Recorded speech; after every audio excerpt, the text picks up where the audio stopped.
Salam semangat, Omah Sate Pak Deklamut. Shalom, Bapak Ibu, Saudara yang terkasih dalam Tuhan Yesus Kristus. Berjumpa kembali dalam renungan online Omah Sate Pak Deklamut. Renungan saat ini berjudul Berperan Bagi Bangsa. Saya mengajak Bapak Ibu Saudara untuk membaca firman Tuhan dalam Roma 13 ayat 1 yang demikian bunyinya. Tiap-tiap orang harus takluk kepada pemerintah yang di atasnya, sebab tidak ada pemerintah yang tidak berasal dari Allah. Dan pemerintah-pemerintah yang ada ditetapkan oleh Allah. Bapak Ibu Saudara, 6 bulan lagi, tepatnya di tanggal 14 Februari 2024, kita akan bersama-sama memilih calon pemimpin bangsa ini, baik itu presiden dan wakil presiden maupun para anggota dewan. Bila kita lihat di media sosial atau di televisi, beberapa calon pemimpin sudah mulai diperkenalkan ke publik. Dan mungkin di antara kita sudah ada calon favorit yang akan kita pilih nanti. Sebagai orang beriman, mari kita gunakan hak pilih kita, karena memilih merupakan tanggung jawab iman orang percaya. Dan dengan menggunakan hak pilih, berarti kita sudah berperan bagi bangsa ini. Proses memilih pemimpin bangsa tidaklah lepas dari mandat dan campur tangan Allah. Jadi, ketika kita memilih pemimpin kita harus sadari bahwa kita sedang menjalankan mandat ilahi untuk melahirkan pemimpin yang baik dan bertanggung jawab. Dan siapapun pemimpin yang terpilih nanti, kita harus menghormati dan mendukungnya. Seperti dalam bacaan Alkitab tadi, bahwa tidak ada pemerintah yang tidak berasal dari Allah, dan pemerintah yang ada ditetapkan oleh Allah. Dalam memilih, tentu kita harus berhati-hati. Pertama-tama, kita pahami visi dan misi para calon. Sebab, visi dan misi inilah yang akan menjadi kerangka kerja dan program pasangan calon jika nanti sudah terpilih. Nilailah apakah visi dan misi itu sesuatu yang sungguh-sungguh bisa dilakukan atau hanya sekedar mimpi untuk mempengaruhi suara hati Anda. Lalu yang kedua, rekam jejak dan latar belakang masing-masing calon. Proses pembentukan karakter lahirnya seorang pemimpin sangat penting untuk kita cermati, agar tak lahir pemimpin karbitan, tanpa moralitas kepemimpinan yang baik. Pemimpin yang hanya mau kuasa dan jabatan, tanpa mau bersusah payah untuk memperjuangkan kepentingan rakyat. Pemimpin yang hanya pandai memoles diri agar rakyat simpati dan memilihnya, padahal tak mampu berbuat banyak. Pemimpin yang hanya pandai bersilat lidah, tapi minim tindakan nyata.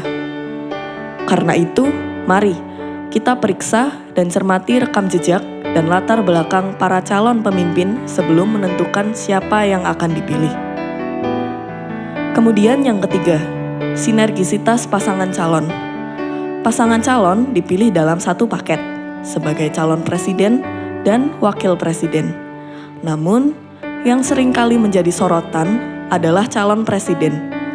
Meski begitu, posisi wakil presiden juga sangat penting, dan karena itu jangan diabaikan. Nilai dan cermatilah apakah pasangan itu memang betul-betul pasangan yang harmonis dan bisa bersinergi dalam tugas dan pekerjaannya. Dalam hal ini, penting juga untuk dicermati sejauh mana calon wakil presiden bisa bekerja sama, mendukung, ataupun menutupi kekurangan calon presiden. Sebab, jika pasangan calon tak bisa kompak, tak bisa bekerja sama secara harmonis, tak bisa saling mendukung, maka proses pemerintahan akan mengalami hambatan. Dan yang akan merasakan akibatnya adalah rakyat. Yang keempat adalah jauhilah politik uang atau politik suap.